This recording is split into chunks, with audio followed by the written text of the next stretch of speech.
तुमच्या सर्वांचं माझ्या चॅनलमध्ये स्वागत आहे। आणि आज आपण बनवणार आहोत एकदम झटपट असा 5 मिनिटात बनणारा असा हा एकदम टेस्टी यमी ब्रेड पिझ्झा।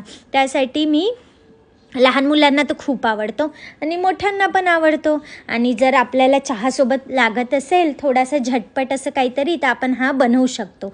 त्याच्यासाठी मी ब्रेड घेतला आहे, त्यानंतर मी त्याच्यात पिझ्झा पास्ता सॉस घेतला आहे, मेयोनीज आणि टोमॅटो केचप घेतला आहे। जर तुम्हाला वाटत असेल की टोमॅटो केचप आणि मेयोनीज नाही टाकायचं आहे तर तुम्ही पिझ्झा पास्ता जो सॉस येतो तो टाकू शकता, त्यामुळे तुम्ही त्याचाच यूज करू शकता। त्यानंतर मी त्याच्यावरती थोडासा ग्रेटेड चीज टाकला, त्यानंतर व्हेजिटेबल टाकले। मी इथे व्हेजिटेबलमध्ये फक्त कांदा, टमाटर आणि कॅप्सिकम टाकलेला आहे।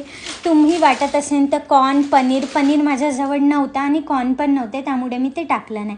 आणि त्यानंतर मी याच्यात चिली फ्लेक्स न टाकता त्याच्यावरती थोडासा अजून टोमॅटो केचप टाकलेला आहे, कारण की चिली फ्लेक्स माझ्या मुलाला थोडंसं आवडत नाही, त्यामुळे मी त्याच्यावरती टोमॅटो केचप टाकला आणि मग अजून भरभरून चीज टाकला आणि त्याला मी थोड्या वेळ बस ताव्यावरती बटर लावला आणि 5 मिनिटासाठी त्याला होऊ दिलं। जर तुम्हाला वाटत असेल तर आपण वेगळ्या पद्धतीने करू शकतो की आपण थोडासा जो टोमॅटो कॅप्सिकम आहे आणि ऑनियन त्याला आपण थोडंसं फ्राय करू पण शकतो, एकदम लिटिल, पण मी नाही केलेलं आहे, ते असे खूप छान वाटतात। त्यामुळे हे बघा 5 मिनिटात एकदम रेडी होते पिझ्झा।